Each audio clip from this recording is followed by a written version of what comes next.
Mes très chers compatriotes, en ces instants critiques pour notre nation, je m'adresse à vous avec la gravité et la solennité qu'impose la situation. L'Est de notre pays, en particulier les provinces du Nord Kivu, du Sud Kivu et de l'Ituri, fait face à une aggravation sans précédent de la situation sécuritaire. Les forces de défense du Rwanda, en soutien de leurs marionnettes du M23, poursuivent leur entreprise terroriste sur notre territoire, semant la terreur et la désolation parmi nos populations. Je partage avec vous la douleur et l'indignation face à ces attaques barbares. Ces actes ne sont pas seulement une attaque contre la République, mais une offense à l'histoire et à la dignité de notre peuple. En ces moments difficiles, je vous appelle à la résilience et surtout à la résistance. Face à cette situation, permettez-moi de vous rassurer. Une riposte vigoureuse et coordonnée contre ces terroristes et leurs parrains est en cours. Nos vaillantes forces armées de la République démocratique du Congo, symboles de courage et de patriotisme, sont pleinement mobilisées, prêtes à défendre chaque centimètre de notre territoire. J'ai personnellement convoqué et présidé des réunions de crise avec une équipe restreinte du gouvernement, le haut commandement militaire ainsi qu'une réunion interinstitutionnelle afin d'évaluer les récents développements de la situation et de lever les options pour repousser les agresseurs et reconquérir chaque parcelle de notre territoire. À cet effet, j'ai nommé ce 28 janvier le général-major Évariste Somo Kakule au poste de gouverneur militaire du Nord Kivu pour renforcer la coordination des opérations militaires et restaurer l'autorité de l'État. Parallèlement, nous avons engagé d'importantes démarches diplomatiques, notamment au sein du Conseil de sécurité des Nations Unies, ainsi que dans le cadre du processus de paix de Luanda, auquel nous restons pleinement engagés malgré les obstacles. Nous privilégions la voie du dialogue, mais toujours avec lucidité, tout en restant fermement résolus à défendre notre territoire et notre souveraineté par tous les moyens nécessaires.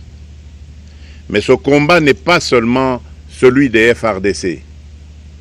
C'est le combat de tout un peuple, le combat de notre identité congolaise, afin de léguer aux générations futures un pays prospère et en paix.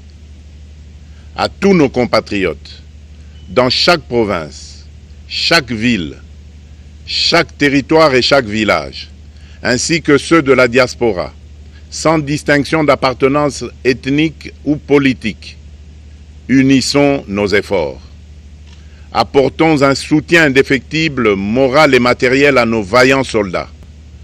Mobilisons-nous comme un seul homme pour défendre notre souveraineté et sauvegarder notre intégrité territoriale. Je suis pleinement conscient des souffrances de nos compatriotes qui fuient les hostilités. Le gouvernement est instruit d'activer le plan d'urgence humanitaire pour venir en aide aux déplacés. À vous, habitants de Goma et des environs, je ressens profondément votre douleur qui est aussi la mienne. Elle traverse nos cœurs et nos âmes en tant que fils et filles d'une même patrie. Mais face à cette épreuve, je vous exhorte à puiser dans cette force intérieure qui fait la grandeur du peuple congolais. Résistez avec courage. Faites preuve de vigilance constante et gardez votre calme malgré l'adversité. Sachez que nous ne sommes pas restés inactifs. Des plans de contingence sont préparés pour assurer la protection de la population civile et prévenir toute escalade de la violence. Les dispositifs de sécurité ont été renforcés pour protéger les zones stratégiques et nous travaillons sans relâche pour garantir le fonctionnement des services essentiels. Je tiens à rendre un hommage solennel à tous ceux qui ont payé le prix ultime dans cette lutte pour notre dignité et notre souveraineté. J'ai une pensée pieuse pour le général-major Peter Chirimwami, gouverneur militaire du Nord Kivu, tombé les armes à la main. Je m'incline avec respect devant la mémoire de tous nos militaires et de tous les Wazalendo tombés sur le champ d'honneur.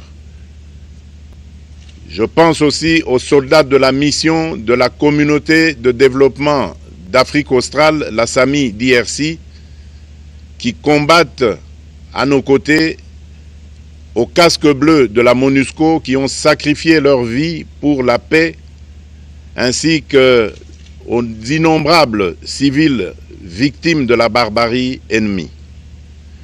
Leur courage et leur sacrifice ne seront jamais oubliés, et nous portons leur flambeau avec la ferme détermination d'achever leur noble combat. Je voudrais ici interpeller directement la communauté internationale et l'Union africaine. Le Rwanda continue de violer ouvertement et sans scrupule les principes fondamentaux de la Charte des Nations Unies ainsi que les accords régionaux. Pire, ces agissements se déroulent dans une impunité totale et ce, avec un mépris manifeste des règles internationales et des valeurs que ces institutions sont censées défendre.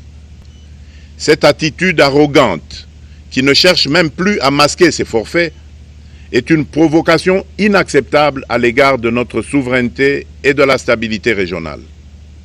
La présence de milliers de soldats rwandais sur notre sol, leur soutien politique, logistique et militaire à leur pantin du M23, ainsi que leur implication dans l'exploitation illégale de nos ressources naturelles, nous conduisent tout droit à une escalade aux conséquences imprévisibles, mettant en danger toute la région des Grands Lacs.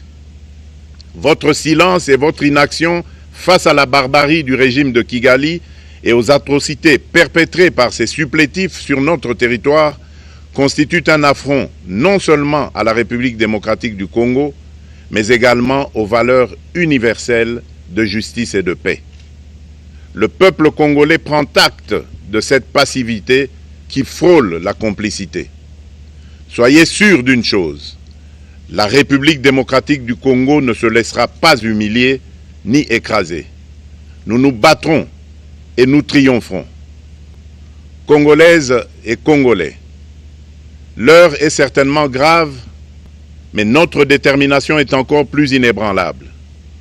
Ce moment critique nous offre l'opportunité de montrer au monde ce qui fait notre force, c'est-à-dire notre unité sans laquelle tous nos efforts seraient vains. Je vous appelle à être vigilants, mais à ne pas céder à la haine, aux divisions ou à la violence. Je condamne avec la plus grande fermeté les actes de vandalisme et de pillage qui ont visé certaines missions diplomatiques accréditées en République démocratique du Congo, ainsi que des intérêts privés dans la ville de Kinshasa.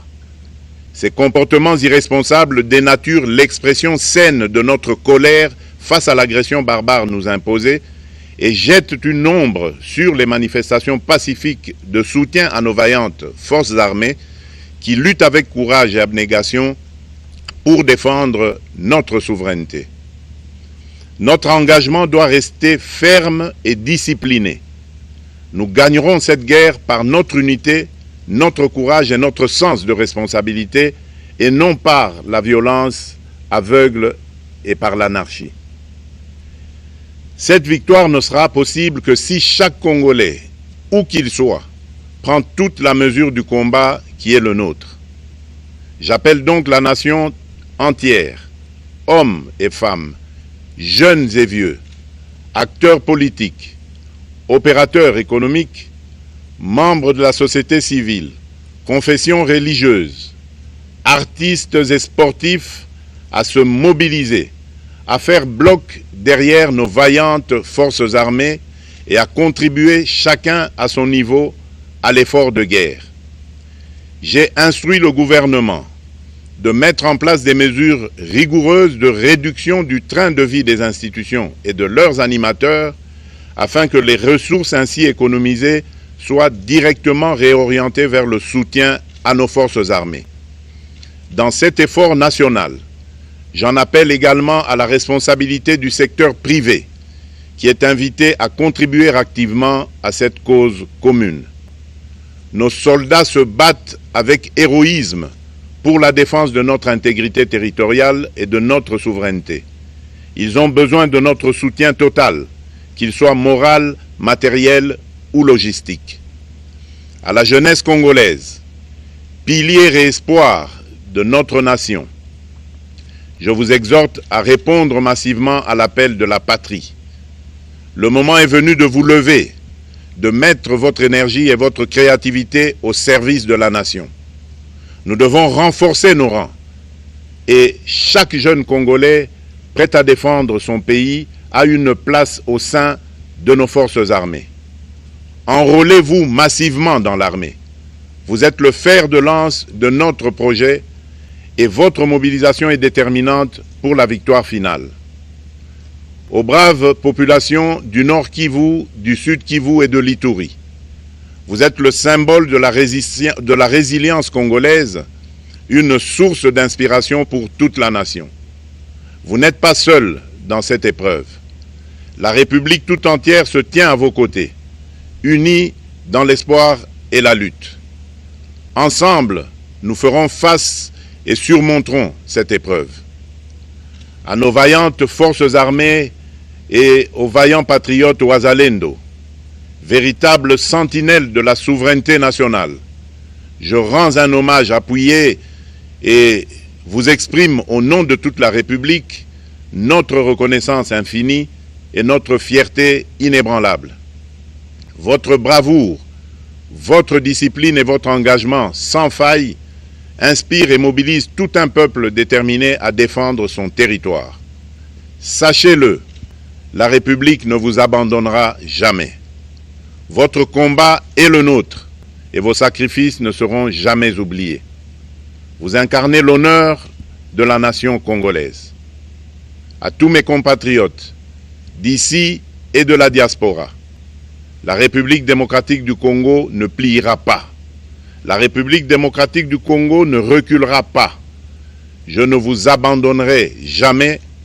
J'en fais ici le serment. Le soleil n'a pas cessé de briller sur notre patrie. Ensemble, main dans la main, nous surmonterons cette tempête et nous ouvrirons une ère nouvelle de paix et de prospérité pour les générations futures. Que Dieu bénisse la République démocratique du Congo et son peuple. Je vous remercie.